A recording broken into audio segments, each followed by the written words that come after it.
السلام علیکم۔ آج کی میری یہ ویڈیو ہمارے معاشرے میں بیتے جانے والی ایک سچی کہانی ہے اور ایسے لوگوں کے بارے میں ہے جو بیٹیوں کی ولادت سے خوش نہیں ہوتے۔ ویڈیو شروع ہونے سے پہلے اگر آپ میرے چینل پر نیو ہیں تو اردو سینٹر پلس کو سبسکرائب کر کے بیل نوٹیفیکیشن کو آن کر دیں۔ کہانی پسند آنے پر لائک اور شیئر ضرور کیجیے۔ آخری بار دوران پریگننسی کچھ کمپلیکیشنز کی وجہ سے ضیاء الدین ہسپتال میں میری ڈاکٹر نے مجھے ایڈمٹ ہونے کے لیے کہا۔ میرے شوہر چاہتے تھے کہ میں پرائیویٹ روم میں رہوں، پر اس میں خرچہ اچھا خاصا تھا اور پھر کسی کو ساتھ بھی رکنا پڑتا۔ میں کسی کو مشکل میں نہیں ڈالنا چاہتی تھی کیونکہ سسرال والے پہلے ہی میرے 3 بچوں کو سنبھال رہے تھے۔ موسم اچھا تھا اس لیے میں نے انہیں منع کر دیا اور جنرل وارڈ میں داخل ہو گئی۔ وارڈ میں زیادہ رش نہیں تھا۔ مجھ سے پہلے 4 خواتین وہاں ایڈمٹ تھیں، 2 زچگی کی وجہ سے اور 2 میری ہی طرح کسی کمپلیکیشن کی وجہ سے وہاں آئی تھیں۔ میں بنیادی طور پر ذرا کم گو ہوں اور بے دھڑک لوگوں میں گھل مل جانے سے پرہیز کرتی ہوں، پر جب کسی سے بات چیت شروع ہو جائے تو اچھی طرح ڈیل کر لیتی ہوں۔ میری ایک جانب بیڈ خالی تھا اور دوسری جانب ایک جوان سال لڑکی تھی جس کا نام ماریا تھا۔ باقی تینوں میری ہم عمر تھیں۔ سب نے ہی آنکھوں میں مجھ سے سلام دعا کی، پر ماریا جلد مجھ سے فری ہو گئی۔ کچھ دیر باتیں کرنے کے بعد وہ ٹیسٹ کروانے لیبارٹری چلی گئی تو میں نے بیڈ اونچا کیا اور سکون سے لیٹ کر بیگ سے مستنصر حسین تارڑ کی ہنزہ داستان نکالی اور پڑھنے لگی۔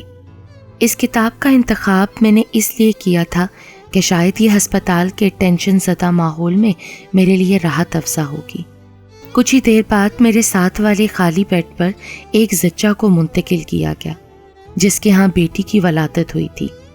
کیس نارمل تھا پر تکلیف کے آثار اس کے چہرے پر واضح تھے، لیکن صرف تکلیف ہی نہیں تھی، کچھ اور بھی ایسا تھا اس کے چہرے پر جو بہت واضح تھا۔ اس کی آنکھوں میں نمی بھی تھی جسے وہ بار بار نامحسوس طور پر صاف کر رہی تھی۔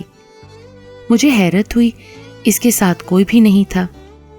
اسے دیکھ کر میرا کتاب سے دل ہٹ گیا۔ میرا دھیان بار بار اس کی طرف بھٹک رہا تھا۔ آخر کار مجھ سے رہا نہیں کیا اور میں اس کے قریب چلی گئی۔ اس کا حال چال پوچھا اور پھر اس کی پریشانی کی وجہ پوچھی۔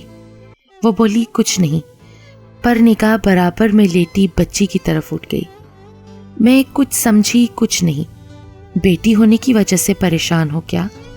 میں نے اس سے پوچھا۔ اس نے مجھے پھر سے دیکھا۔ بیٹی تو پھر بیٹی ہوتی ہے نا؟ میں اس کی اس بات کا مطلب جاننا چاہتی تھی، پر اسی وقت ڈاکٹر راؤنڈ پر آ گئی تو مجھے اس کے پاس سے ہٹ کر اپنے بیڈ پر جانا پڑا۔ ماریا بھی آ گئی تھی۔ ڈاکٹر نے میرے بیڈ پر کتاب دیکھی تو مسکرا کر بولی، واہ بھائی، تم تو ادبی ذوق رکھتی ہو۔ ان کی بات سن کر میں نے صرف مسکرانے پر ہی اکتفا کیا۔ ڈاکٹر کے جانے کے بعد میں اس کے پاس جانے لگی کہ ایک آدمی اس کے پاس آیا اور اس کے قریب پڑے بینچ پر بیٹھ گیا۔ ایک عجیب سی سرد مہری اس کے چہرے سے عیاں تھی۔ وہ اس کے لیے کھانا لے کر آیا تھا۔ وہ عورت اس سے بات کر رہی تھی پر وہ بہت بیزار سا تھا، کبھی اس کی بات کا جواب دیتا تو کبھی نہیں۔ میں مطالعہ کرتے ہوئے ان پر بھی نگاہ ڈال لیتی تھی۔ کچھ دیر میں ہی وہ بنا بچی پر نگاہ ڈالے جیب سے کچھ پیسے نکال کر اس کے پاس رکھ کر چلا گیا۔ اس نے کھانا نکالا اور آنسوؤں کی آمیزش کے ساتھ کھانے لگی۔ مجھے لگا وہ کھانا نہیں زہر اپنے اندر اتار رہی تھی۔ میں اس کی طرف بڑھی پر مجھ سے بھی پہلے ماریا اس تک پہنچ گئی اور اس کے آنسو صاف کر کے اسے اپنے ہاتھ سے کھلانے لگی۔ اس لڑکی کا نام یاسمین تھا۔ دوران گفتگو اس نے بتایا کہ آنے والا شخص اس کا شوہر تھا جو کہ چوتھی بیٹی کی ولادت پر اس سے ناراض تھا۔ چونکہ جدید ٹیکنالوجی سے انہیں پہلے ہی پتہ چل چکا تھا کہ ان کے ہاں اب بھی بیٹی کی ہی ولادت متوقع ہے، اس لیے سسرال میں سے کوئی بھی بندہ اس کے ساتھ نہیں آیا تھا۔ میکا اس کا بہت دور تھا، کوئٹہ میں۔ مجھے اس کے حالات جان کر بہت دکھ ہوا، پر ماریا کو شدید غصہ آیا۔ بھلا بیٹی پیدا ہونے میں اس کا کیا قصور ہے؟ اب آئے ذرا اس کا شوہر تو میں اس کو کھری کھری سناؤں گی کہ بھئی جو اللہ نے چاہا ہے وہی تمہارے گھر میں پیدا ہوا ہے۔ بلا شبہ وہ صحیح کہہ رہی تھی، پر اس کی بات سن کر یاسمین کا رنگ اڑ گیا۔ خدا کے لیے ایسا کچھ مت کہنا، وہ پہلے ہی غصے میں ہے، ایسی باتیں سن کر مجھے چھوڑ دے گا تو پھر میری بچیوں کو کون پوچھے گا؟ میں نے اسے تسلی دی اور ماریا کو منع کیا کہ ایسا کچھ نہ کہے۔ اس کے بعد میں اور ماریا بچی سنبھالنے میں اس کی مدد کرتے رہے۔ رات میں اس کا شوہر پھر آیا تو اس کی باقی تینوں بچیاں بھی اس کے ساتھ تھیں، جو بتدریج 10، 8 اور 4 سال کی تھیں۔ تینوں بچیاں بار بار محبت سے چھوٹی بہن کو گود میں لے کر پیار کر رہی تھیں، پر ان کا باپ اب بھی سخت بیزار بیٹھا تھا۔ اسے دیکھ کر میں نے ماریا کو دیکھا، وہ بھی اس آدمی کو دیکھ کر برابر منہ بنا رہی تھی۔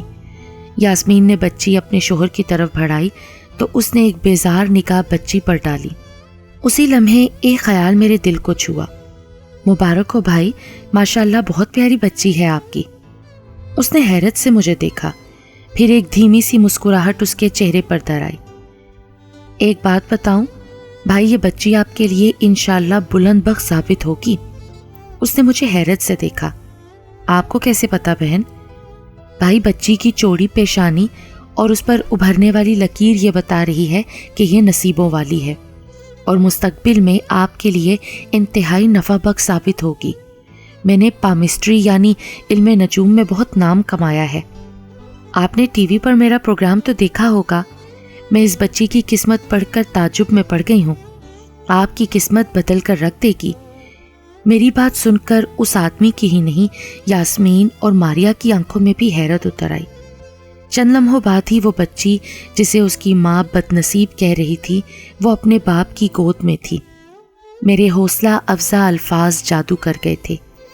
اب وہ آدمی بچی کو گود میں لیے اپنی بیوی کو بھی پیار بھری مسکراہٹ سے نواز رہا تھا۔ انہیں وہیں چھوڑ کر میں وارڈ سے ملحقہ ٹیرس میں نکل آئی تو ماریا بھی میرے پاس آ گئی۔ واہ، آپ نے تو کمال کر دیا، ایسی بات بنائی کہ پل میں کایا ہی پلٹ گئی۔ میں نے اس کے کندھے پر ہاتھ رکھا۔ میں نے بات نہیں بنائی ماریا، وہی کہا ہے جو سچ ہے۔ وہ میری بات سن کر حیران ہوئی۔ تو کیا آپ واقعی مستقبل کے بارے میں بتا سکتی ہیں؟ اس کی بات سن کر میں مسکرا دی۔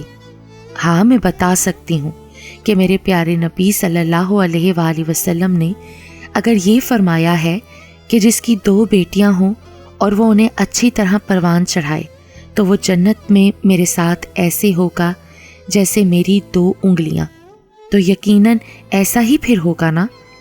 یاسمین کے شوہر کی بلند بختی اور کیا ہوگی؟ اب تم ہی بتاؤ، کیا میں نے اسے غلط کہا تھا؟ ماریا نے محبت سے مجھے دیکھا اور پھر مجھ سے لپٹ گئی۔ وہ جان گئی تھی کہ کسی کی بھی غلط سوچ اور غلط فعل کو تلخی سے نہیں بلکہ نرمی اور حوصلہ افزائی کی باتوں سے بدلا جاتا ہے۔